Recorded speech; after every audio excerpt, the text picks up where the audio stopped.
This is PCO, the French Canadian Frankenstein, and you're listening to Count It Out.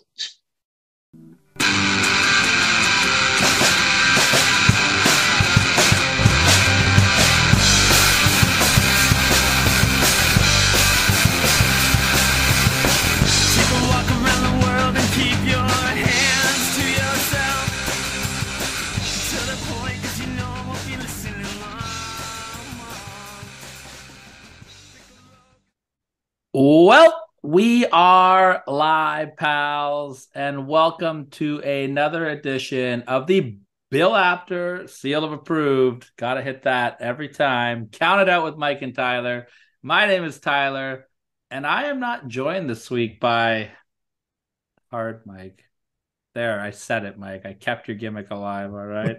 Oh, no. Instead, I am reunited with an old friend. It has been way too long since we've spoken face-to-face like this, or even longer since we've recorded. Of course, I'm talking about my good friend and old co-host of the Classic Match Classroom, which I still think is one of the best shows of all time. Fight me on it, anybody. Of course, I'm talking about Mr. Anthony Cerulli. Anthony, what's up, brother? Soft Tony is here in place of Hard Mike.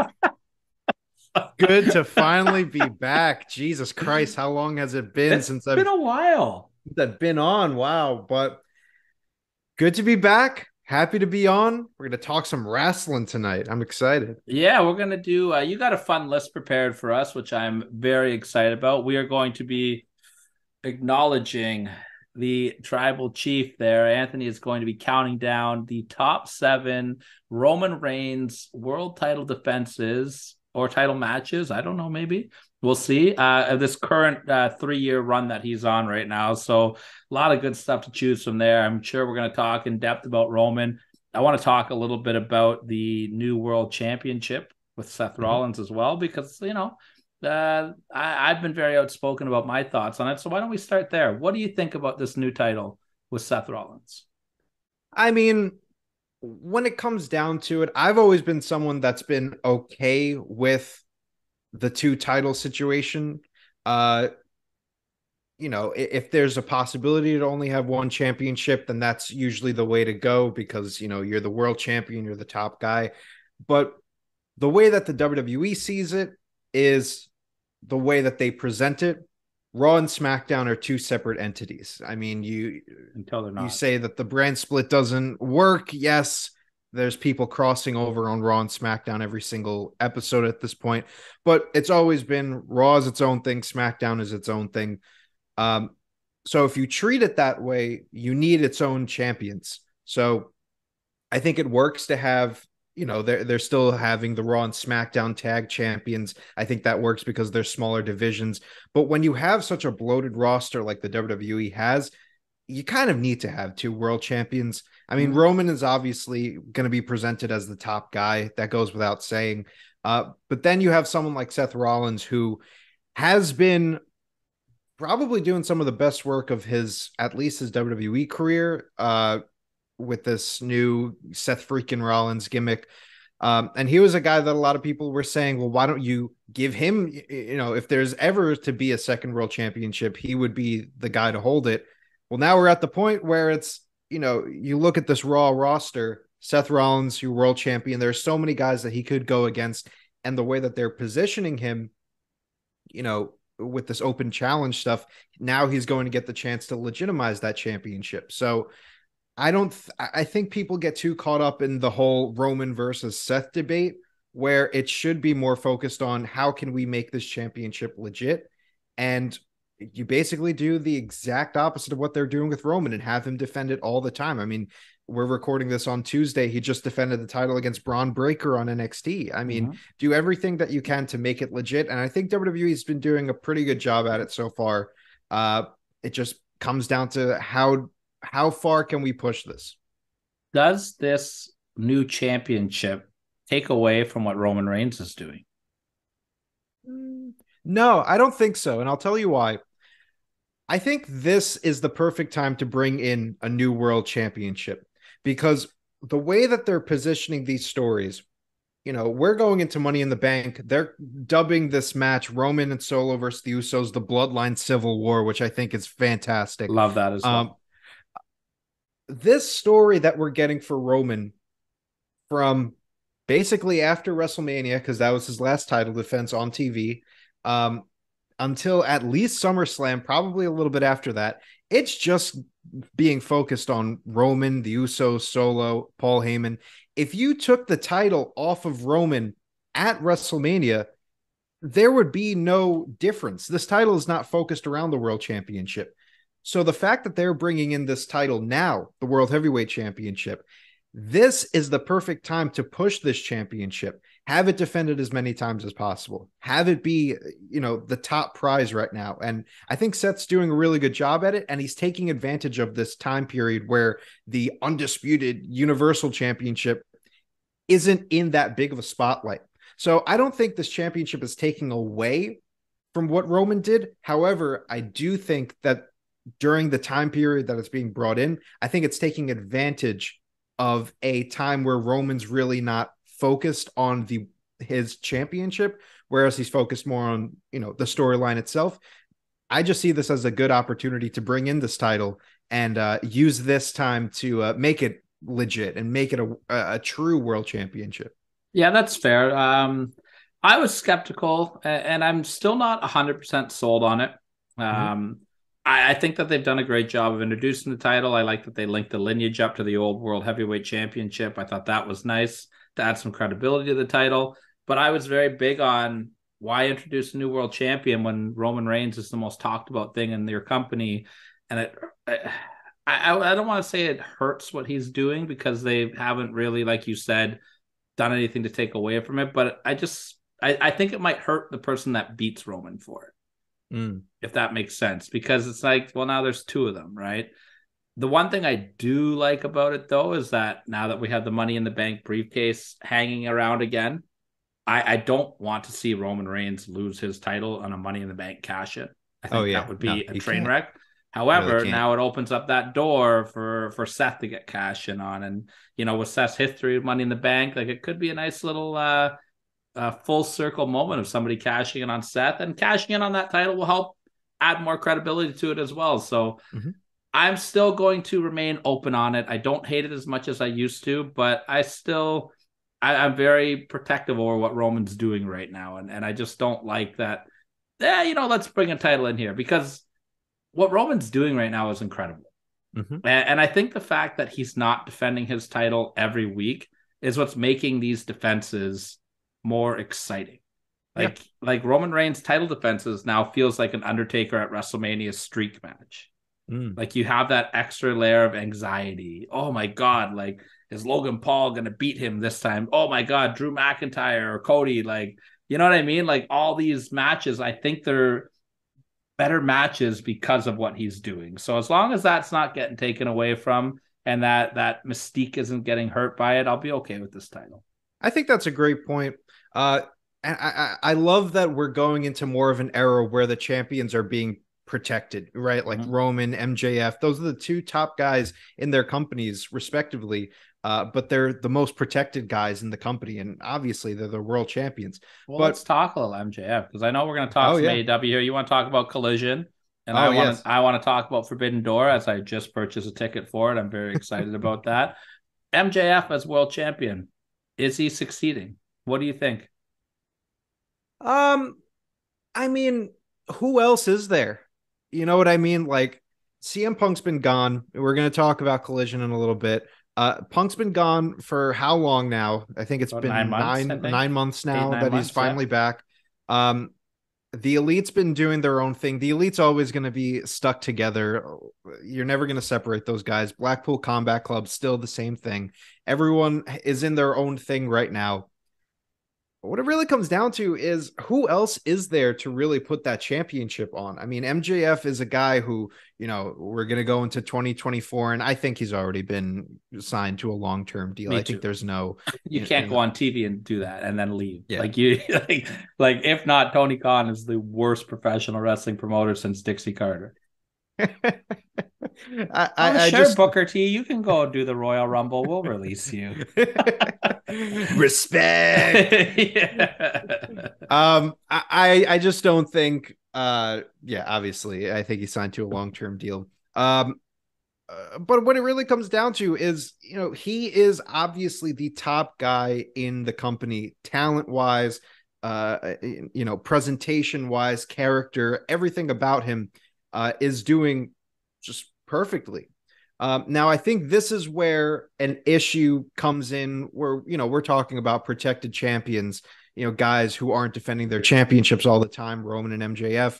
I think this is where it could hurt a little bit because the fact that we aren't seeing MJF so much, it's kind of been hindering him a little bit. I think we've only gotten 3 matches of MJF defending his championship as he's been AEW World Champion. And, it's good that they're protecting him, but there needs to be at least a little bit more. Now, when you're talking about has he been a success as a champion, I mean, what do you define as a success when it comes to him as champ? I think if you're going to look at it as a total package, you've got to take a look at what he's done in the ring, on the microphone, his programs that he's worked, but you also need to take a look at the business side of things. Mm-hmm. If you're the top dog, are you drawing money for the company?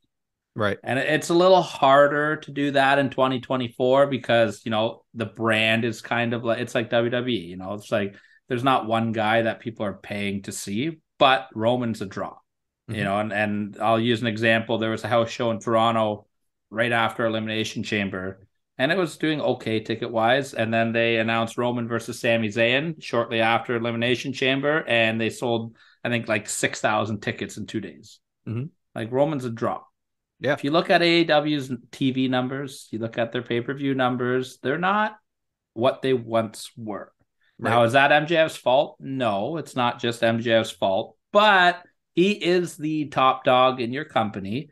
He is the person that the Smart Mark internet fans have said, oh, he's the second coming. When you put the belt on him, he's going to take off. And it hasn't. There hasn't been that boom, I think, that a lot of people were anticipating with MJF as the world champion. Right. That's a good point. But I also see it as, yes, MJF obviously is the guy that everybody loves, but are they really doing him any favors with his booking? Like I said, 3 matches under his belt as world champion. You look at all of his... And they've been good matches. And they've been good matches, but you look at the opponents, Ricky Starks, who has been ice cold. I'm sorry. They've done absolutely nothing with him. Bryan Danielson, which I don't know what the numbers were, but I'm sure that was doing a little bit, of better business than they're doing right now because it's my match of the year right now, or one of them at least. Oh, it has to be. That was a great match. So sure, I'll give you that. And then the 4 pillars, double or nothing match. That was a good match too. It was a good match, but again, it wasn't a lot of steam built behind it, and they weren't really doing a lot to kind of push forward with this match. So is that disappointing though, that match felt like that to people? Because like they've been pushing these guys as the 4 pillars and the future of the company since day one, and it's they shot themselves in the foot by calling them the 4 pillars to begin with. I just saw an interview that Ricky Starks did not too long ago, and he absolutely despises the idea of there being 4 pillars. There's not 4 pillars that build up a company. There's so many people that go into it. So the fact, and mind you, the choice of the 4 pillars alone, I mean, Sammy Guevara, let's get over it here. But yeah, it's definitely a disappointment, but you set yourself up for that by calling them the 4 pillars, comparing them to the All Japan, Misawa and Tawa and all those guys. I agree with that. So when we're talking about, is MJF been a success? I would say not as much as people had hoped, but look at his championship reign. Look at what he's been put up against. Now, if we're talking about, right? I mean, yeah, he's definitely somewhere in the middle. I wouldn't put him, how many world champs have we have right now? 6-ish? 6 or 7, give or take. Almost enough for a list. Yeah, right. I'd put him right dead in the middle, but I don't think that's a positive or even a negative thing to say. Now, if we're talking about the other guys that he could be going up against, I'm sure that we're going to be getting a long title reign with MJF to begin with. But he hasn't even gone up against guys like, Omega or Punk or, the top names in the company. So for now, I'll give it a pass. Same thing as the World Heavyweight Championship. We're just getting started. For now, I'll give it a pass. I'll see where we go because there's still a long journey to be had with these two championships.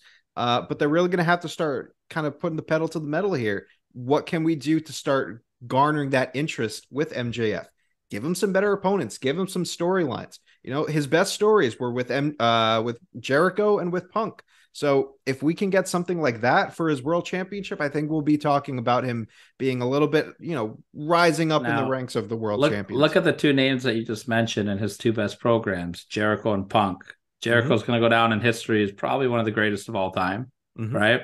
Punk is a big name, big draw. Say love him or hate him, Punk is legit, right? Right. When is MJF going to be able to carry a feud without that? I mean, he's still 24, 25 years old. I mean, we're talking about guys that are in their 40s that he's fair. So I mean, but is he getting same thing with Danielson? Is his routine getting stale? MJF? I think his routine has always been the same thing.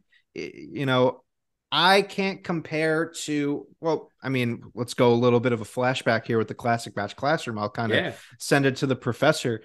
When we're talking about someone like Ric Flair, I mean, was anyone calling his shtick, getting stale or getting tiresome, the same thing over and over? Because from what I've seen, it's always been the same, Rolex wearing, limousine riding. I mean, were people calling him stale? I think it's hard to compare that just because of what social media is now. I'm sure if Flair was doing it in this time period, yeah, probably. But I think Flair is more over with social media now than his promos were back in the day. Yeah. Like, I don't think we were watching Ric Flair promos, and he was a little before my time, but like, I don't think we were watching that being like, wow, in 30 years, this is going to be mainstream and he's going to be a rapper. And like Flair kind of had a weird thing where his promos became legendary like 15 years later. Once the internet got a hold of them and all of a sudden it was like, fuck, this guy's hilarious. Did he just say he's had more championships than you've had women? I've spent more money on spilt liquor than you've made in your entire life. Like, I think those are lines that just kind of flew under the radar back then because there was no way to relive them until this network came. Whereas now, I kind of compare MJF to Family Guy. Say very shocking things to get a reaction. I go back and forth with MJF because when he was working with a guy like Jericho and a guy like Punk, I felt like he didn't rely on what I call the cheap indie heat. You know what I mean? Where it's like, insert swear word here, insert abortion line here, insert shocking comment here. But he let his mic work speak for itself without that, and it was fantastic. And I'm not trying to shit on MJF here because I think the guy is super talented. And I think that there is something very special about him.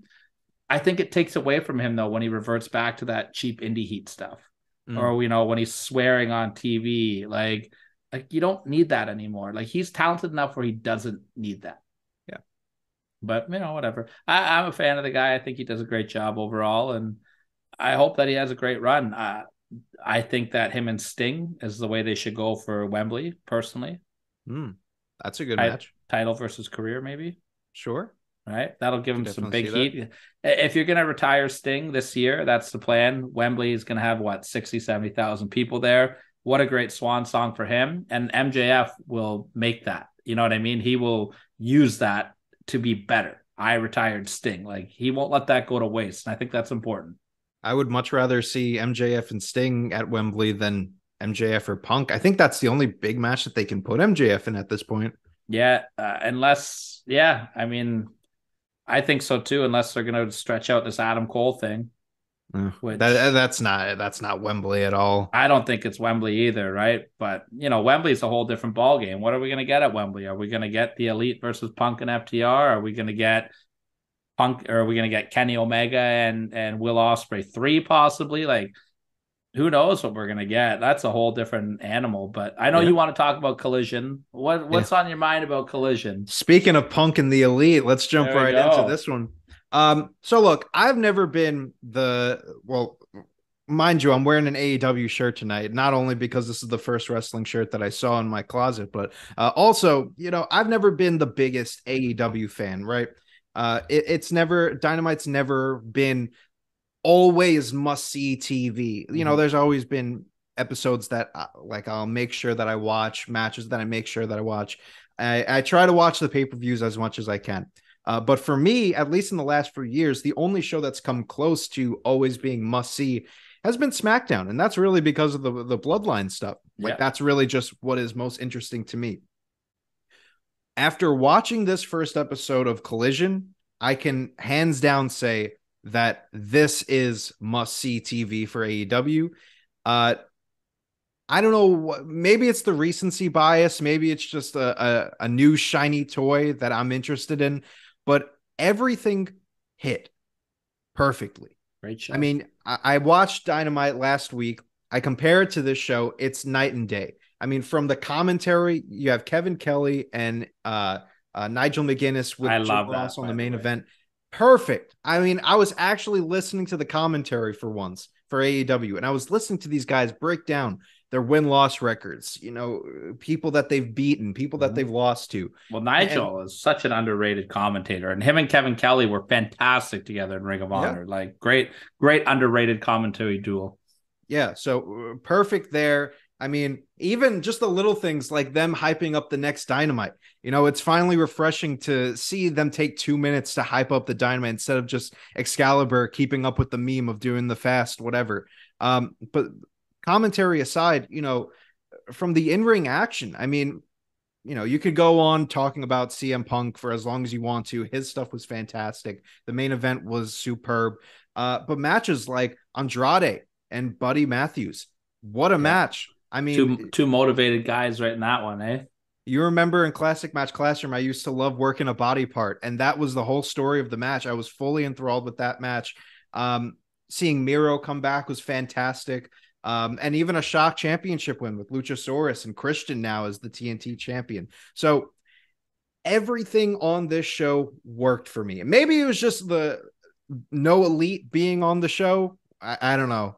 I'm not that big of a fan of the Elite anymore with everything that's been going on with Punk and this ESPN article, and all of this has just been ridiculous to me.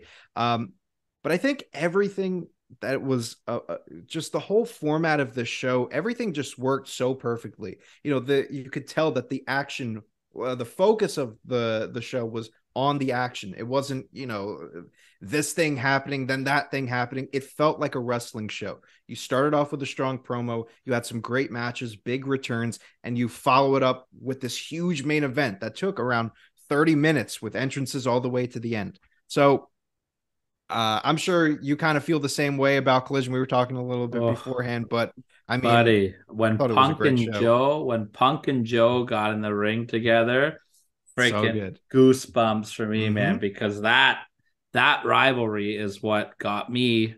Not like I already was watching a bit of Ring of Honor in that time, but that's what put me over the edge. Their best of 3 series match or whatever, their trilogy of matches that they had were unbelievable. And what I really loved about it is after Joe chopped the living fuck out of Punk, which I've never seen a man get hit so fucking hard in my entire life. That second chop he gave him in the turnbuckle looked like it just murdered him. Fantastic. Punk worked a headlock. And I know everyone's like, oh, wow, who gives a shit? Punk worked a headlock. But for anybody that ever watched Joe versus Punk 2, they built the first 15 minutes around that match to Joe not being able to get out of Punk's headlock. And it was so good. So the fact that they did a little throwback to that, I was marking out on the inside. I loved it. I loved the show as well. I thought it felt fresh, which was nice for AEW. Apparently not a lot of people like this show because nobody's buying tickets for it. But that's a whole other story. Yeah. Holy moly. I'm ashamed of our Canadian fans over here. There's 800 tickets sold for Hamilton for this Collision show. Not great, but maybe after watching this first show and next week's show and this week's show, I think we'll see some tickets go up. I think Punk is a draw. I think it's proven that Punk is a draw. He is must-see TV. He is captivating. Love him or hate him, say what you want about him. He cannot miss television. And he's the reason, and there's a reason why they didn't fire him after that media scrum. And I finally have a final take on this media scrum and this Punk Elite shit. Okay. And it's Punk was an asshole, Hangman was an idiot, and the Elite are babies. Yeah. I mean, you read this ESPN article that they put out, and right after they released this article, I'm like, oh fuck, what is he going to say? And isn't that great that's what he can do though? There's a news article coming out and everybody's like, holy fuck. It's like a ticking time bomb when we open this article. But I think the biggest thing that came out of this article was the fact that the Elite and Tony Khan also declined to respond to anything, but specifically the Elite not wanting to respond to anything that ESPN asked, but also the fact that CM Punk extended the olive branch, wanted to talk to them, and they were the ones to decline. They are the ones, obviously, we're not behind the scenes. We don't know what's going on, so maybe there's more to the story, as is everything in wrestling. Yeah. But from what I'm seeing, and I'm taking this from what I have read, they are the ones that are preventing a possible Elite versus CM Punk with FTR thrown in the mix. They are the ones that are preventing this. Now, the fact that Punk addressed it a little bit through shots on Collision makes me think maybe there is a little bit of a story in here. They were very smart shots and very subtle. You know what I mean? Like I don't think a lot of people, like the smart fans, picked up on like the dollar Punk, the whatever. Yeah, exactly. I can't remember the exact line how he went, but yeah. And that makes me think that that it's not part of a story. I feel like that it would be a little more direct if it was I don't leading know. To a storyline. Like that's tough because like it's a touchy subject, obviously. So it's like, does Punk lose credibility if he comes out and doesn't say anything? A little jab at least, you know what I mean? Or does it just like you know what I mean? Like people were expecting something. I thought they handled it well. It wasn't a home run. It wasn't a direct shot. It was just kind of a little, you know what I mean? Like, well, likewise for the Elite. I mean, what happens tomorrow on Dynamite? Are they gonna? I heard they might not even be there. Oh yeah, why? That's the rumor, that they just are gonna film a pre-tape and not even appear on the show. Oh, they might not even be in Chicago. Right before friggin' Forbidden Door. Don't have the Elite on the show. Great. This is where my problem is with the Elite, though. You guys are, in a management position, but they're not doing what's best for business. And again, we don't know the story, blah, blah, blah, blah, blah. But I mean, suck it up and work. You know what I mean? Like, it's not like you're the first backstage fight that ever happened in fucking wrestling. Never. You know what I mean? Like, At this point, I'd much rather these guys, I don't know what's going on, if they're sick of all of this, if they're even happy that Punk is back. I mean, what's the overall vibe in the locker room? What are their contracts up in 2024, I believe? Just leave. Go to WWE if that's if I'm a wrestling fan and I'm viewing the world of wrestling as a whole. CM Punk over in AEW, after what I saw with Collision, that is what AEW should be. And I'm not saying that the Elite are awful. I'm painting them out to be these horrible guys. I was putting them over big a few episodes ago on Raw Down. If you bring these guys over to the WWE, at least it'll give something fresh. At least it'll be in an environment where they want to be. I mean, they have the connections with Austin Creed, Xavier Woods. They have connections. Apparently, they're on good terms with Triple H and the WWE. Go over to WWE. I mean, give up your executive vice EVP, give up your status, go over to the WWE. I feel like that would make things a lot more interesting as a wrestling fan, but I think it would overall just make both companies better from an internal standpoint and from watching. How about the Elite and Cody against AJ and Gallows and Anderson? Sure. Right? So many possibilities. 100%. For me, like the Elite, I lost all my respect for them when they did that shit in Chicago after Omega came out and said, I don't want to talk about this anymore. And then they mocked all those spots in Chicago. Oh, right. That 6-man trios tournament where they did the botch buckshot on purpose. It's like, you're now just hurting your match to poke a bear. You know, that's where I was like, I don't give a fuck anymore. This is stupid. Right. Real quick, because I want to get into this list here because, I could talk about wrestling forever with you. I'm having a great time doing this, but I want to talk a little bit about Forbidden Door. because I'm excited about Forbidden Door. I was on the fence about buying a ticket for it. I didn't initially buy tickets for it. And then I was like, fuck, I should have. Like, who knows what New Japan talent's going to be there. I'm pretty hyped up about that. And then I saw that they announced American Dragon Bryan Danielson against Okada. And I was just like, good call. These are like two of my favorite wrestlers on the planet. And then I ended up finding a ticket that was only slightly above face value. And it was in the 100 level. So I was like, okay, I'm going. Like, yeah, you give me, and then Kenny and Ospreay, that's going to be a banger. We've obviously seen what they can do. Yeah, the Jungle Boys, not a match it's going to be a great match, but I don't really care about it. And I think MJF and Tanahashi is the perfect match for both those guys. Tanahashi doesn't need to win, and MJF needs a win over a guy like Tanahashi. I also got very excited because they just announced the night before, the Saturday night, as part of the Collision taping, if you buy a ticket, that you get access to an autograph signing. And they announced Tanahashi as one of the people. They announced Sonata as one of the people. And then they also announced Misuru Suzuki and Ishii, which means that they are going to be in Toronto. Give me some fucking Suzuki. I'm hoping that we see a six-man tag again with Suzuki, Jericho, and Guevara. Maybe against Sting, Darby Allin, and somebody. I would really like to see Sting in person one last time. Yeah. The fact that him and Jericho have never touched in a ring before is I think this is a nice little test the waters before they put a singles match out there. So I would personally like to see that. And just give me like Ishii and Joe, and I'll be happy. Like, you know what I mean? I just want to see these guys beat the shit out of each other. I don't care. Give me Joe and a hard hitter, and I'm happy. I think this show is definitely going to be a fun one.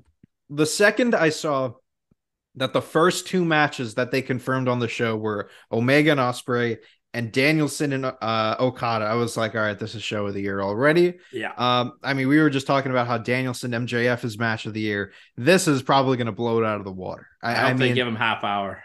They have to give him at least 25 to a half hour. Like, I'm kind of happy they've only announced 4 matches going into the last week, because I don't think there should be more than 6 on this card, because you have to give those last 2 matches 45 minutes. Yep. I mean, you really have to give all these matches time. Like, I'm really hoping they give all these matches. I'm hoping that they give this card at least just 6 matches, maybe 7, and cut it off there. I haven't been huge into New Japan lately, so I couldn't tell you some other dream matches that I'm hoping to see. But I can say that I really hope that they do something good for Shibata. He's a guy that was, his career was cut short for a little bit. He had that fantastic match against Okada right before he was forced into retirement. And he's been back, and he's been doing a little bit of stuff with AEW, but it's been a little bit of, the Orange Cassidy stuff and a little bit like that. Well, he's a pure champion, right? In Ring of Honor? I believe so. Yeah. I think he's definitely holding a championship down there. Give him one of the top guys in the company. I'm not sure who you could really pick. Maybe it's Samoa Joe, maybe it's Malachi Black. I think you can give him just someone great. And that's another match right there. Whoever you put Shibata against, as long as it's someone who's worth, throwing him in there. I'm nervous that he will be that 6th guy in the, Jericho, Suzuki, and Guevara versus Darby and Sting and the mystery partner. Maybe that will be where he fits in. I'm hoping not. I really hope they give him a singles match here. I mean, Suzuki and Shibata, though, you get those guys in the ring together. That's pretty wild. That'll be fun too. I couldn't really tell you some other New Japan matches that I did hear that Orange Cassidy and Zack Sabre Jr. might be working together, which would be pretty cool. That would be a very good match. I mean, Orange Cassidy and Will Ospreay had the match of the night last year. So who knows? Maybe Orange Cassidy will come up with match of the night again. Probably not with Omega and all those matches. But if the only match on this card was Danielson and Okada and they just wrestled for 5 hours, I wouldn't give a shit. Best out of 7 in one night. I would be like, thank you. Here's my money. Please do it again. Wrong. You're not wrong. I'm pretty hyped about that. I'm also hyped about your list. Is there anything else that you want to discuss in the world of wrestling before we move on to your list? No, not really. I mean, we got through pretty much everything that's going on as far as June 20th, 2023. So I think it's time that we get into this list. I am excited. A little Roman Reigns action here. I think it's safe to say the best angle in all of professional wrestling right now is the bloodline. It has been for quite some time. It continues to be. And I had this conversation with Mike a couple days ago. I think this is one of the best stories that the WWE has ever done. Mm-hmm. And I'll put it up there with Brett and Owen. I'll put it up there with Vince and Austin. I think that this deserves a top 3 spot. I think this is better than the Mega Powers exploding. Some of the stuff that we looked at the Classic Match Classroom, I think the Bloodline surpasses it all. And I think that there's like 3 different parts to the Bloodline that all could make a case for being the best stories that the WWE ever told. Yeah. The beginning phases with the Usos having to acknowledge Roman was fantastic stuff. Yep. Sammy and the Bloodline, unbelievable. And now there's stuff with the Civil War. Like every week they're getting better and better. And I just did a podcast with our good friends over at the Ring Fanatics there, Nick and Joel. We counted down we did a tournament of the best tag teams of all time. And our finals came down to the Usos and the Hardys. And the Hardys won. But if I could go back in time, I might change my vote to the Usos, in all honesty, and maybe say that they might be the best tag team in the history of wrestling. Yeah. The main event of WrestleMania. They've been in the company for 15 years almost now, give or take, and they are stronger now than they've ever been, which is unbelievable. And that's all because of the Bloodline, in my opinion, and it's all because of the man that we're acknowledging today, Mr. Roman Reigns. Yeah, I mean, few points before we get into this list to what you said. We were talking about it on Raw Down because we had a similar conversation. We nailed it down to 3 storylines that we could say are all like the greatest in WWE history. And it was the Mega Powers exploding, it was Austin McMahon, and it was the Bloodline. And obviously I can't really say much because I haven't seen everything from Austin McMahon. I didn't live out either of them, but I would definitely put the Bloodline up there as the greatest storyline that I've ever seen, as the greatest storyline. I mean, if you're comparing it to Austin McMahon and Hogan and Savage, I mean, you're in pretty good company right there. Michaels and Jericho was another good one. They told a good story. Yeah, Michaels and Jericho for sure. But yeah, I put the Bloodline up there. I'm Canadian, so I have to put Brett and Owen up there as well. Oh, no, absolutely. I mean, it's a great story nonetheless. And I mean, you were talking about the Usos being the greatest tag team of all time. I mean, are we at the point where we can put the Bloodline as the greatest faction in WWE history, maybe of all time? I would say they've got to be pretty close for WWE history. Mm-hmm. They're definitely the most impactful. I mean, you know how I feel about the comparisons DX, with. Well, yeah. I mean, you draw the comparisons with the Bloodline and the Shield, and I mean, the Shield was a group that did everything when they were broken up already. This is a team that is doing everything while they're together. So, yeah, I makes mean, you think. I'm just trying to like run through factions in my head and WWE history, because to me, I don't think there's a better faction than the Horsemen. I think that they're always going to be number one, and I don't know if that's just like, nostalgia for me, or I just really like what they did in that time. That time period is one of my favorites. And again, the Bloodline might just be recency bias for me. So I mean, same here. I think that the Bloodline will be a conversation for greatest factions of all time. Mm-hmm. I can't remember if you were a part of the list or not, that we did a trio. We did a greatest trios list. I don't know if you were part of that or if it was Mike. I can't remember. But I did have the Bloodline and my list, and that was about a year and a half ago before Siaki joined, and they made my number 7, 6 months into their run. So they're definitely doing something right. Yeah, for sure. Yeah, I would say top three or top 4 of all time for greatest factions. Yeah, they have to be for sure. All right, what do you say? You want to get into this list? Yes, I am quite excited to see what you have. In my head, I've got what I think are my top 2 locked down, and fuck the rest of it. There's just so many good stuff here. I messaged you halfway through the week and I said, man, I do not envy you right now.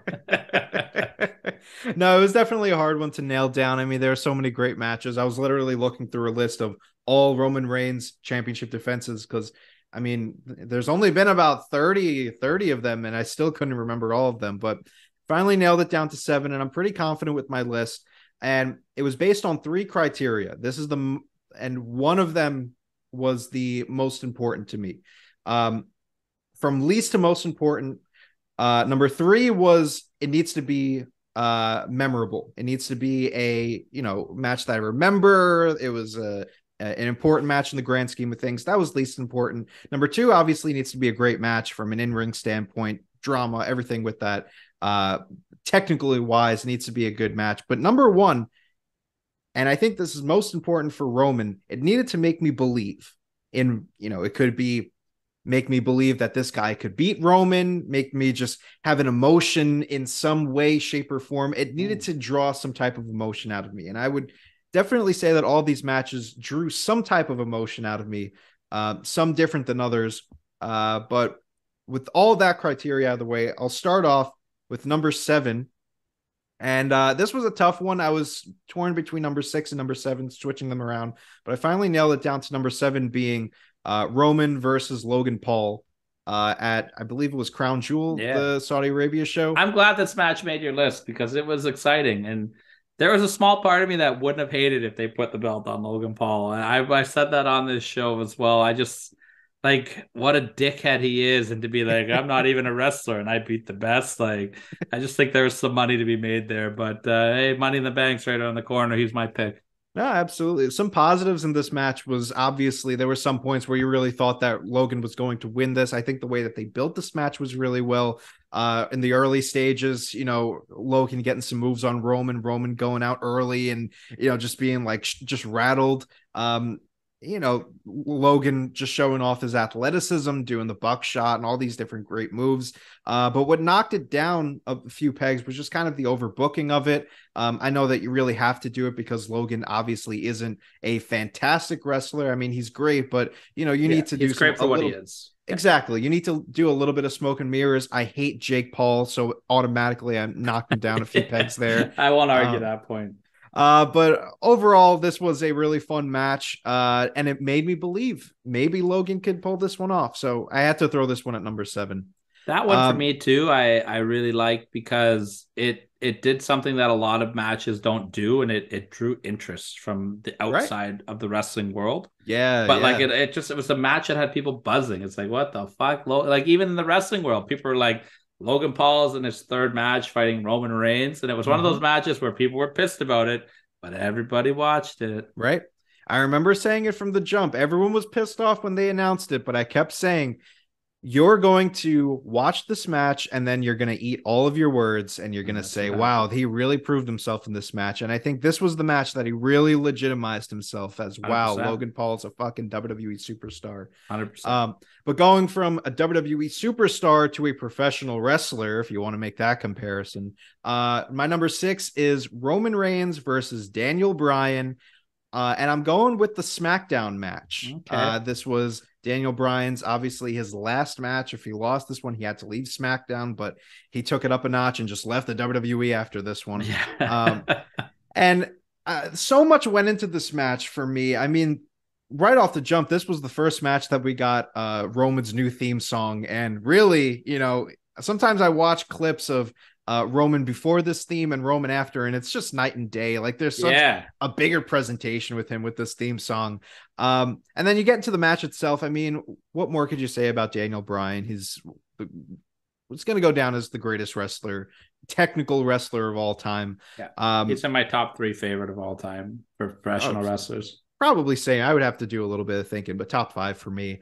I think it's not that controversial to say that Roman's greatest rival, maybe from an in-ring standpoint now with this whole bloodline thing, but his greatest in-ring competitor is Daniel Bryan. I think from all the matches with, Fastlane 2015. I was just going to say, people sleep on that Fastlane match that they had, and it was fantastic. Even going back to their Shield stuff. Yeah. Yeah, like for Team sure. Team Hell No and Ryback fought the Shield in their first ever match in WWE, that TLC match, right?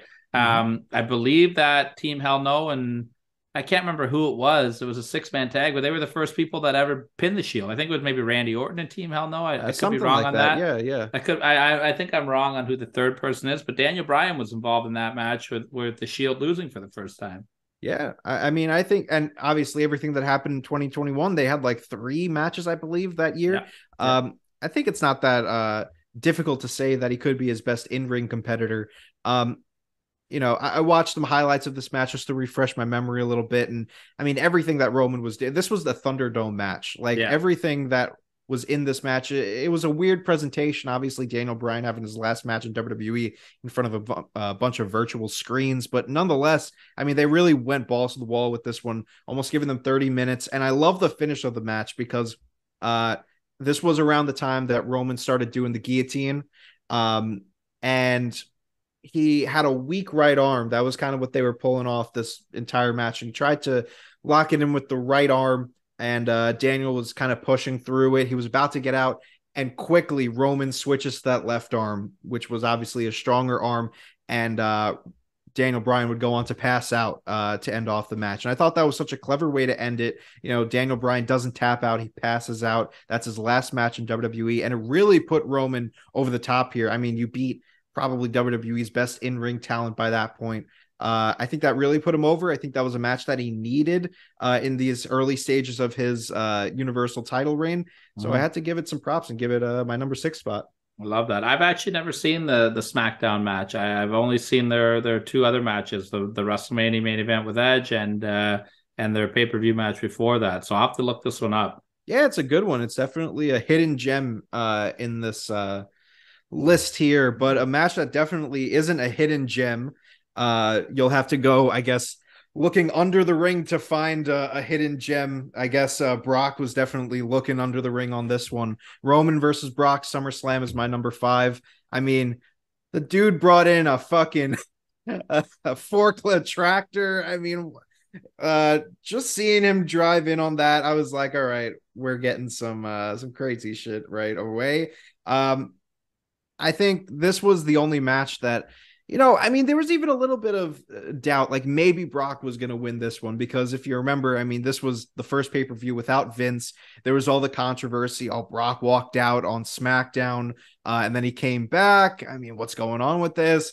Are they going to give the title to Brock to make him happy? Like, no one knew what was going on. So there was a little bit of a shadow of doubt that maybe Brock was going to win the title here. But we just got this overbooked, crazy match for the last man standing match. And, normally these Brock and Roman matches, I was surprised that I was even putting this one on my list, just because it seems like Brock and Roman is just water and oil. Like, they just don't mix whatsoever. I was gonna say, like, for everything that you just said about Daniel Bryan, you could almost say the exact opposite about Brock. Like, they have some good matches. I really like their Crown Jewel match that they had.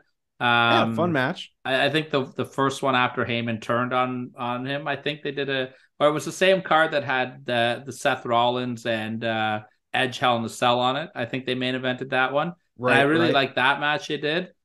I hate this match. Ooh. I hate it. I don't like last man standing matches in general. They bore me. I love the tractor spot. Don't get me wrong. It was fucking awesome. And they did a couple cool spots in it, but the last like half of that match, it was just the same thing. Hit, count to 9, get up. Hit, count to 9, get up. And I just felt like it was too much. Yeah. And it really bored me. I almost fell asleep watching this match because like it was too many 9 counts in a row, like over and over. And then it was like, but like Roman was doing it to Brock, and then Brock did it to Roman right after. And I was like, holy fuck, guys. Like, I get it. You guys are both dead and I get it. But man, it's been like 15 minutes of 9 counts. So for me, this one is not making my top 7 Roman Reigns title matches, except for the tractor spot. That was super cool. But other than that, not for me. I think the tractor really is what brings this match up there. 100%. I'd give it number 7, maybe, for the tractor spot, but I'd have to go back and really watch it again. But I think this was just a fun match. I remember, just like I said, the emotion that it drags out of you, and there were so many emotions going into this match. You brought up the ending. Austin Theory coming in. I forgot about that. Yeah. Right. No one thought that he was actually going to cash in, but they were kind of hyping it up a little bit. Maybe he was going to cash in. You hear that music. I mean, there's obviously the crowd's going to go crazy nonetheless. And I do agree with you. The ending, it could have been a little bit more instead of just the same thing over and over. But what really saved it for me was Michael Cole on commentary. And He's I don't know amazing. how many times you really get to say Michael Cole saved a match on commentary because he normally does the opposite. But you're not a big fan of Michael Cole? I mean, recently he's been doing fantastic. I think the last like 4 years, like 3-4 years, Michael Cole has just been dialed in. He's got a Well, I lot mean, of shit. I'm with you though. I didn't like him for a long time, but the I last mean, few years, his especially. partner, Pat McAfee, now he's got Wade Barrett. I mean, the partner that you put him up against, I think really also helps. And I mean, Vince McMahon yelling in his ear also helps every now and then too. Him and Taz were a good team back in the day. And like they were a very good team. Yeah, they were a strong team. Yeah. I think he definitely helped out as much as he could.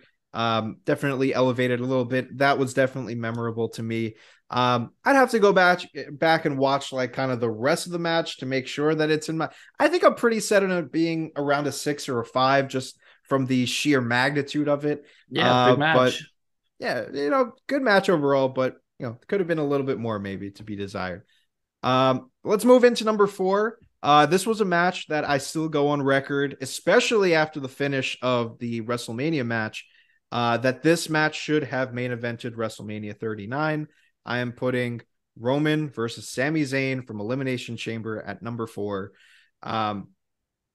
Do I knock this down a little bit because this happens at Elimination Chamber? Of course. Why? Because you weren't going to do Sami Zayn versus Cody Rhodes at WrestleMania.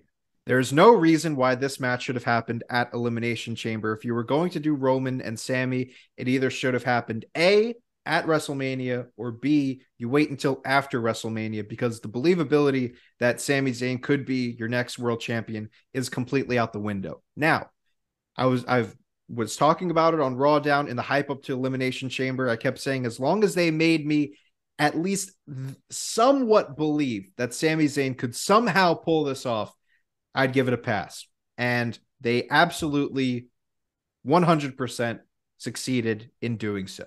I mean, the match, the way that it was built, the fact that there was so many rallies by Sami Zayn to maybe squeak by and get a win against Roman Reigns. You had to believe in Sami Zayn. I mean, even including his wife in the front row and everything with the drama there, it was just an emotionally draining match. And I think that's just what you come to expect when you see these matches with Roman, is just all this emotion being dragged out of you. And Sami, like I said, if this was in a better spot at some point in the year, maybe I'd be putting this a little higher, maybe a number 2, could be even a number 1, because this match was fantastic. But it definitely gets knocked down a few pegs, because I knew going into this, there was no chance that Sami was winning. Yeah. I don't disagree with that. I had this in my number 4/number 3 spot as well. I go so back and forth on if this should have main evented WrestleMania or not, because like now we have the chance to go back and look at everything. Mm-hmm. And I was just so happy that the tag title match main evented a night at WrestleMania. And that's just the tag team mark in me. And we, it was great for Sami to get that. It was great for the Usos to get that. Kevin Owens again 2 years in a row main eventing a WrestleMania was really cool. It's cool that the Bloodline main evented back-to-back nights. Cody and Roman on paper was the bigger match, but I really and you felt it for a couple weeks that the crowd was on Sami over Cody. Yeah. When Cody and Sami were doing those in-ring promos together, the crowd was favoring Sami over Cody. And I was like, oh my God, it's happening to Cody again. The people are turning on him. It's AEW 2.0. Yeah, I mean, this match was the better built match. It probably should have main evented WrestleMania. Let me ask you something, because the positioning in the year that this match happened hurt my overall perception of it. Does a match like this, where you know that a guy is not going to win the titles, does that hurt your perception of the match, either going into it or even looking back on it? Like, yes, like perfect example, Jungle Boy and Sonata at Forbidden Door. Like, nobody in their right mind thinks that Jungle Boy is going to win the IWGP World Heavyweight Championship. True. It makes me less excited for the match, even though I know it's going to be a great match, because it's just like, I know he's not going to win. Yeah. This match, though, it had one element that could overcome that, and it was the fact that it was in Montreal. And I know what our crazy, as The Rock calls us, mother Canuckers are all about, especially in Montreal. especially with the hometown boy coming.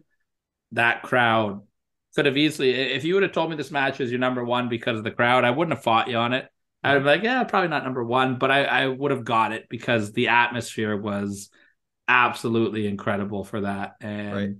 but I think as far as an in-ring goes, most of us, I'd say I had like a 2% belief that Sammy was going to win.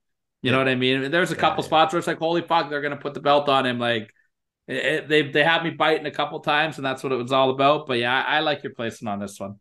Yeah, definitely a middle of the pack match. Could have been elevated with a little bit more hype, with a little bit of a better positioning. And I mean, the fact that Roman left WrestleMania as world champion makes you think maybe they could have just put Sammy in the spot to begin with. Who knows? Yeah. But nonetheless, we'll move into my top three. And I knew right from the start that this match was going to be in my top three. I knew it wasn't going to be the top match, but I knew that it had to be in this position because I think it's a match that a lot of people don't even talk about, even though it's probably the most important match in Roman's entire reign as champion. And it was his first championship defense. I'm going Roman versus Jey Uso at Clash of Champions 2020. Huh. Interesting.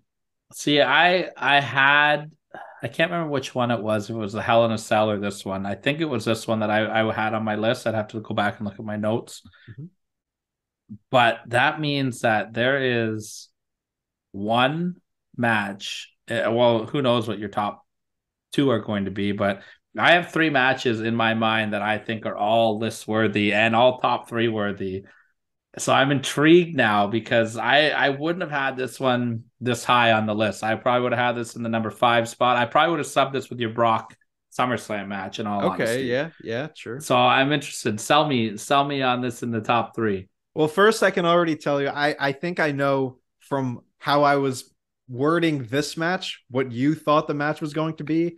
And I can already tell you that you're going to be disappointed, but nevertheless, I think our top twos are going to align, and that makes me interested about. And we'll discuss what I think. The number 3. All right, we'll talk about that. We'll talk about it when we get there. But number 3, Jey versus Roman. I think this match is even better now that we are 3 years in advance, and we see how much things have changed with the bloodline.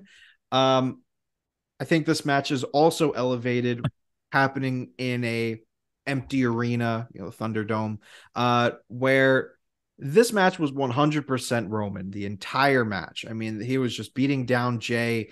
It was really it was a match that needed to happen. I mean, Jey Uso was a mid-carder this whole run. I mean, Jimmy was either injured or I don't know if he was just away at the time. I believe he was injured, right? And he won a fatal 4-way randomly. People are like, what the fuck is Jey Uso doing as fighting for the world title? But they really built up the story. Yeah, me too. But they really built up the story. They made it cousin versus cousin, and Jey was just as happy-go-lucky. He's ready to fight his cousin. He's ready to maybe be champion.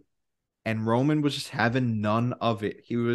This is where you really saw the new Roman Reigns in effect. He would just, in this match, he really just methodically breaks down Jey Uso, slows it down. I think one of the most visually impactful moments in this match is just when he's holding his face up to the camera and he's telling him, you're going to call me the tribal chief. You're going to call me the tribal chief. All this. Jay's just like, not today. Everything about this match was so good. And then here comes Jimmy Uso, and he's about to throw in the towel.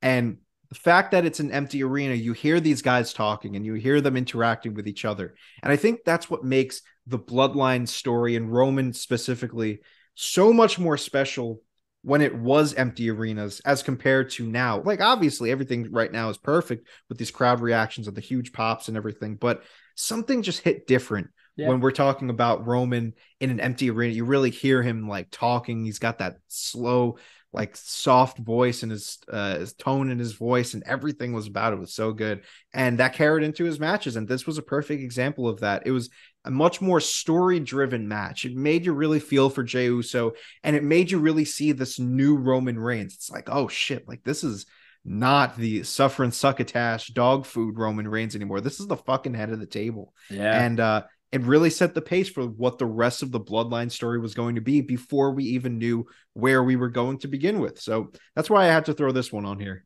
I can't argue with a lot of what you're saying. If you're gonna really take it back and dissect it like that, looking at the historical importance of what this match was, like you said, with the character evolution of Roman Reigns, you're right. This is the match where we saw the head of the table.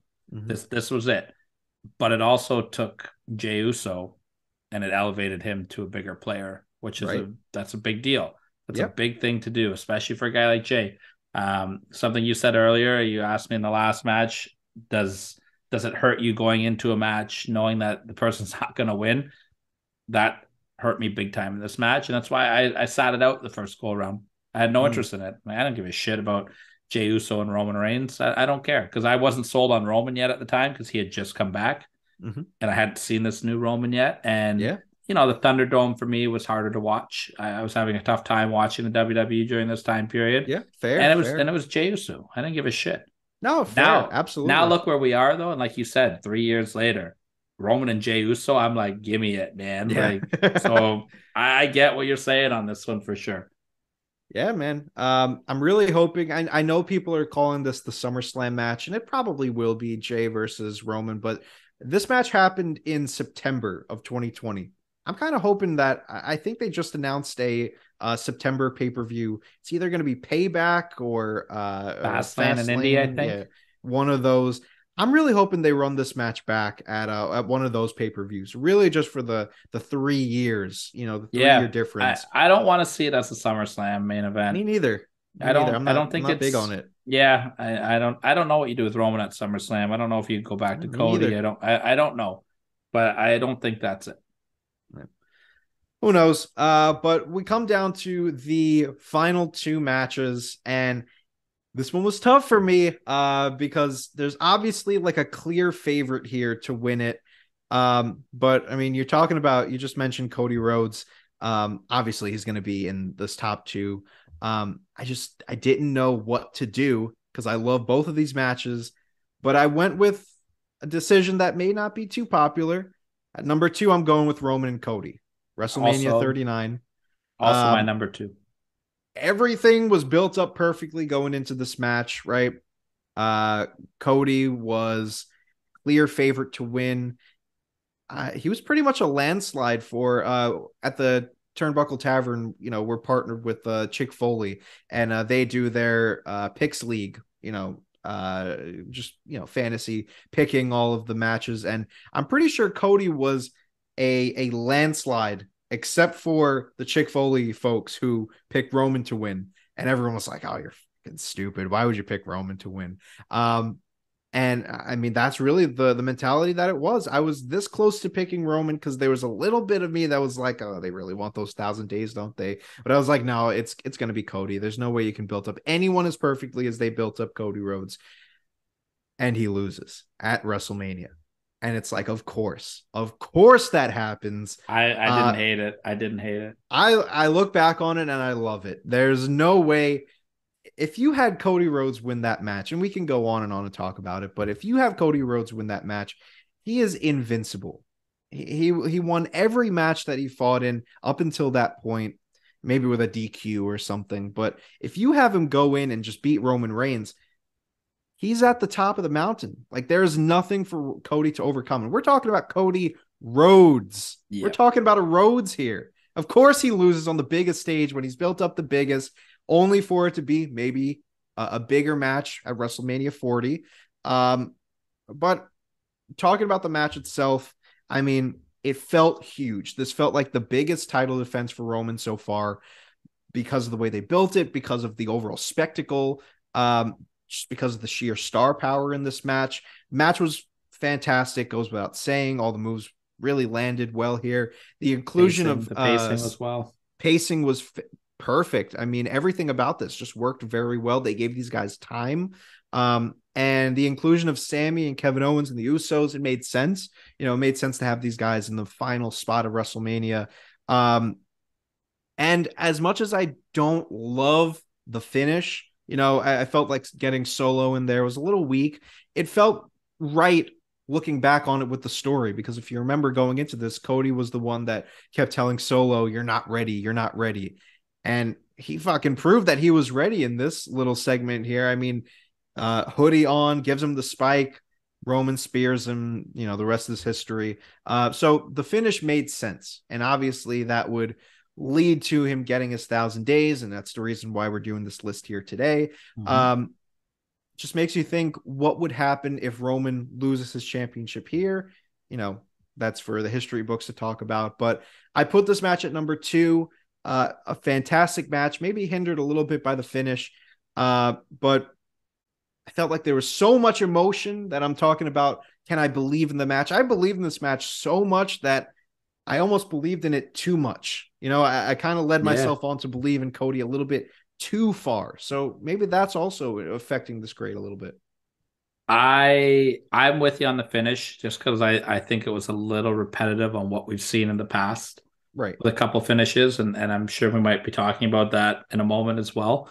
I'm happy that Cody didn't win, because I think that people would have turned on him, and they also just didn't have anybody lined up for him.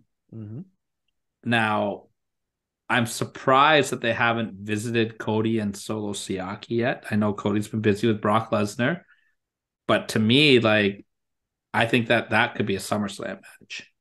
Yeah. Cody and Solo. And Cody can cut those promos. Don't think I forgot. You cost me everything. You know, you cost me my main event spot. You've set my life on a spiral. Whatever you want to go with. Cody is the one guy in wrestling right now where when he talks, he can tug on emotions that nobody else can get to. And I found he did that in AEW. I found he did it in Ring of Honor. There's this realness to Cody that not a lot of other people give off on the microphone, this genuineness, like, and I just think that letting Cody tell his own story over the next, say, year and a bit, you can't go too much longer, like over a year, because eventually he's got to win. Eventually it's just going to be like, you're full of shit. But letting Cody tell that story and cut these promos along the way, I think will make it a bigger moment when it happens. Absolutely. And they're building up. I love the way that they've built up Cody after WrestleMania. You know, that was my biggest concern. How are you going to keep up with this momentum? And they've done it superb. Brock, 100%. Now you get Dom in the mix of things, which is great. That. Dominic Mysterio, greatest thing in WWE right now. Next, 100%. Love and we've got a long ways to go before we get to WrestleMania 40. And Cody is on his way for a really good road to WrestleMania. I can feel it. I feel like it's going to be a lot of trials and tribulations for him. I'm just waiting on right before WrestleMania, just that big promo. Like, everything that he's said so far has been fantastic, but I'm waiting on that Hard Times promo that he's going to cut right before WrestleMania. And that's going to just nail home that he is. I would put him over in the Royal Rumble again this year as well. I think you give Cody the full push this year, go all the way in. I could see it. Or I could see him just getting that close and losing it to someone who might fight for the world championship, just to give him that one more hurdle to climb over. I mean, there's another month until WrestleMania by that point. So, you know, I wouldn't mind seeing Cody get a world title shot against Seth, and Solo cost him that as well. That would be good too. Right? Just, there's another couple months just for Solo's that thorn in his side. Right, but there's another couple months that ties up Cody, but it ties him one step closer to the bloodline. Like, true. Baby steps. And now we get to the number one, and I think there's no surprise by this point. Roman Reigns versus Drew McIntyre at Clash of the Castle had to be my number one. This was my number one as well. Like I said, there was a little bit of discussion in my head about, do I put Cody over on this one? But I mean, the way that they built up Drew made me think he's champ. There's no way that you can have in Cardiff with the Broken Dreams theme song, the way that the crowd was behind him, everything. You know, we're talking about the crowd for Sammy's match. I mean, the crowd for Drew's match was unbelievable. Yep. completely against Roman. There was not a single fan in that crowd who was cheering for Roman Reigns. And sometimes I just go back and I watch this match, and you still get the same feelings that you got when you watch it the first time. And maybe it's just the big presentation of Clash at the Castle. I love the overall stadium vibe of the show with the small entranceway and the overall like focus on the crowd. I don't know if it's, the graphics or whatever it may be that made it look so good. That big fucking thing that they put over the ring that looked like this big castle. But something about it just made it feel so big, which made it hurt even more that Drew lost. And what a like that spot though where he finally hit like that final Claymore. I was just like, holy fuck. The only like the two biggest spots that I bid on for Roman losing the belt was that Claymore before Solo came, and Cody hitting all the crossroads at Mania. I was just like, holy fuck, they're gonna do it. And those were huge to me. I'm a big false finish guy, and it was Solo both times, which is why I think WrestleMania bothered me a little bit more, because it was kind of like a rehash where Solo cost Drew, and then he caught it's like, okay, I get it, but come on now. But yeah, this was I think this was the best match that Roman's had so far. I mean, maybe in his entire WWE career. Oh, I mean, it's definitely up there. I mean, just from an in-ring standpoint, like everything landed so well, and maybe the crowd had to do with it as well. But I would say that this is definitely Drew's best match of his entire WWE career. I haven't seen a lot of his stuff outside of WWE, but this has to be probably his best match as well. And he's done some great stuff, but I think this is number one. Everything clicked in this match. It worked so perfectly. And, you even bring up the Solo Sikoa ending, right? The final Claymore, I thought that was it as well. And then obviously he drags him out of the ring, removes the hoodie, and I didn't hate it that much just because this was also around this time that Triple H was just bringing back everybody. It was just everyone getting the pool. So this one felt different because it wasn't I agree. It wasn't just a random, he's back on Raw or whatever it may be. This one felt big because it was a huge impactful spot. Yep. Right. It was a huge spot for him. It made him an impact player right from the jump. And I mean, him and Roman walking side by side up the ramp, it made you see that this guy Solo was going to be a huge factor going in.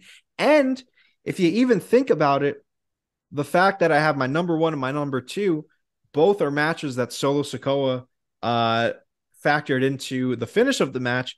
That just goes to show you maybe that's the story going into when eventually Solo turns on Roman Reigns. I mean, there's so much more. I could see them doing the Batista turn. Yeah, I mean, because you get those little things every now and then. These looks, Solo's got the Batista looks down, right? Yeah, shoulder bump spot.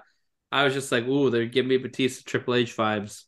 Yeah, I mean, fuck. Maybe he's the one to take the belt. I don't know if they'll go that far, but who knows? I mean, if they build it up right, I could see it. I could definitely see it. I think it kind of has to be Cody, but if it's not Cody, it's got to be Solo. I think. Sure. I think those are the top two. Yep, I could see that too. But I chose this one as my number one. I agree. I think you kind of have to. I mean, after this, I'm probably going to go back and rewatch the match again because fuck, it was so good. Just the perfect match for Roman. I think everything just led up to it so well. Even he looked good in it. I mean, there are a lot of matches that Roman isn't the best in-ring competitor in the match. So to have just two hosses going at it, it was just a really good match overall. So I put this my number one. I have one question for you though. Yes. Because I was talking about this with Marco and J-Bone on the Raw Down. And I think this is a really important question because Roman Reigns has been champion for 1,000 days.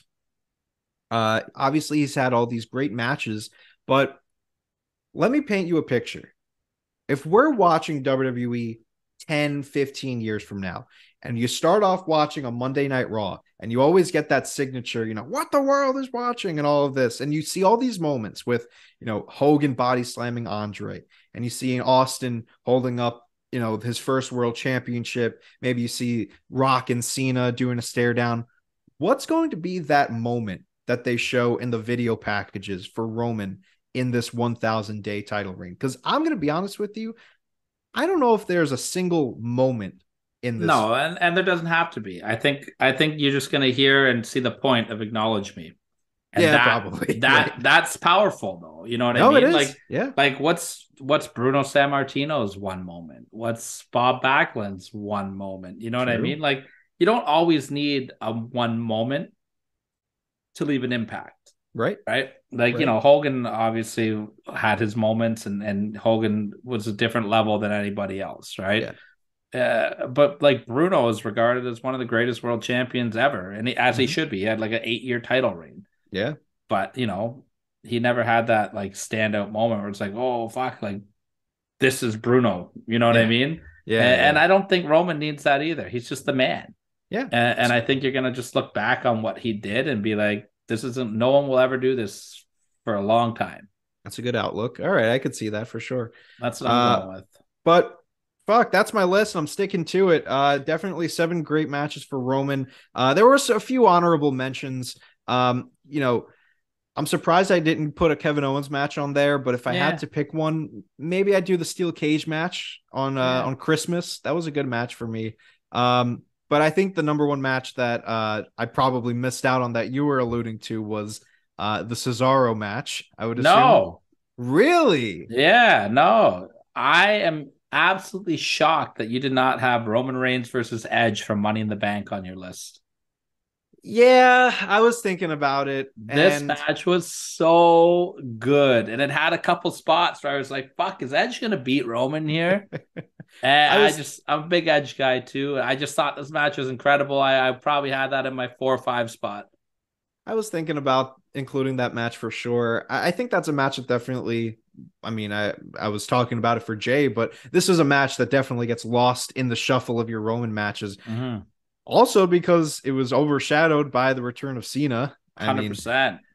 By the way, the Cena match I did not include in my honorable mentions. I thought that match was shit. It was it was what it was. It was a marquee match. Yeah. But yeah, I'd have to go back and reevaluate that one. I think that was Give that one a rewatch. Give that one another rewatch. It was a pretty long match too. I think they went like 30 something minutes. Yeah, they had a good run on it, and it was action packed. It was well laid out.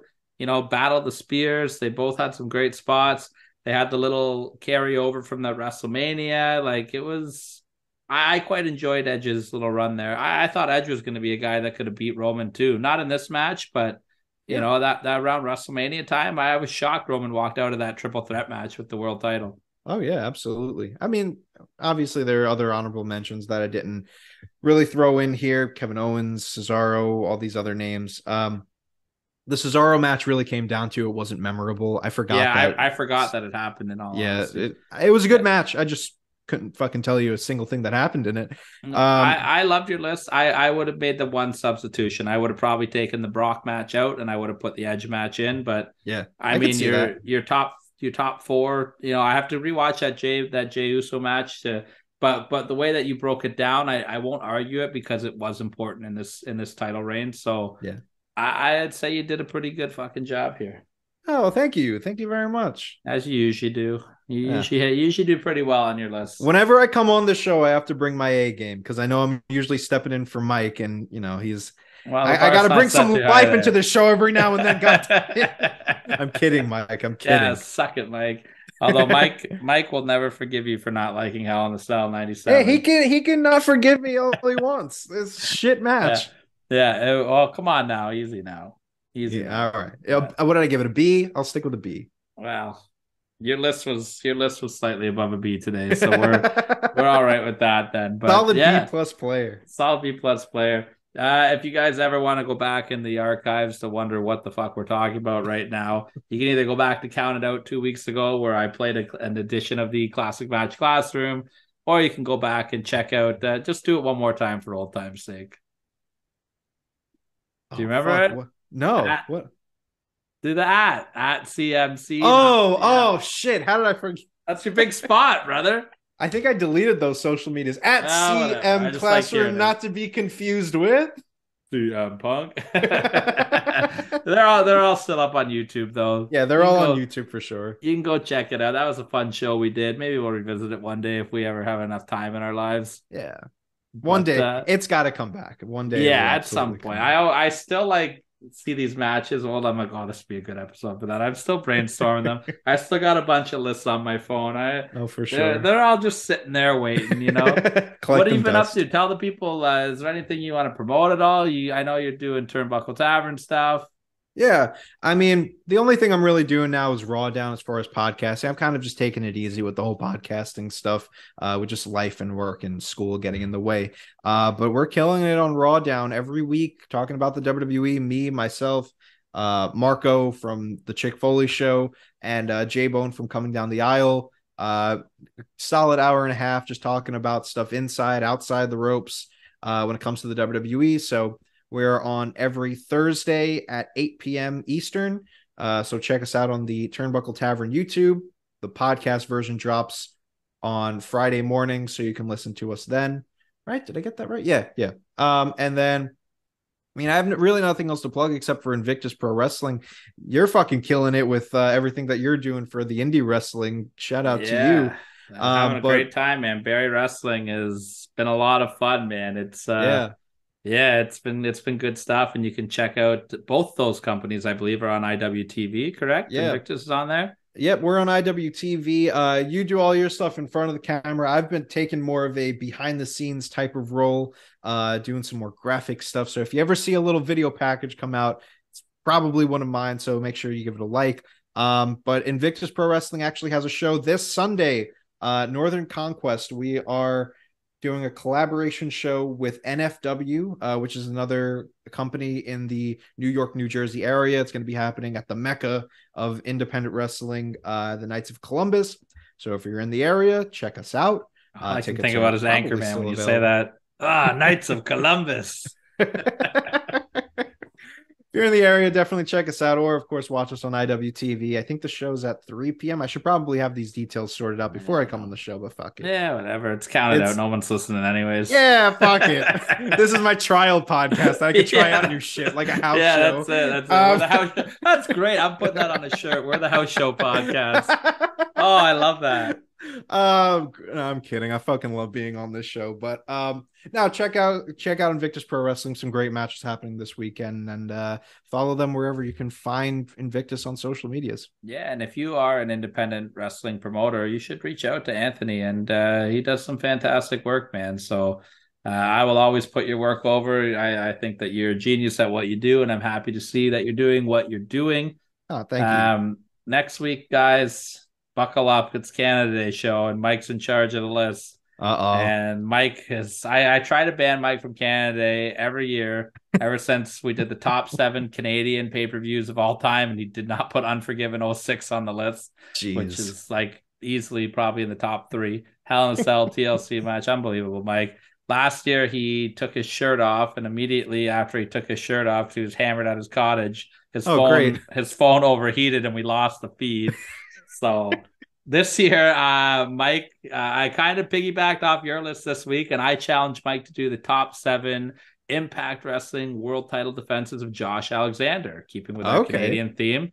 Nice. I will not be on the show neek week. However, our Impact Wrestling correspondent, Adam Content, will be on the show next week. I heard Impact. I'm like, oh, okay. Yeah. A week off for one of you.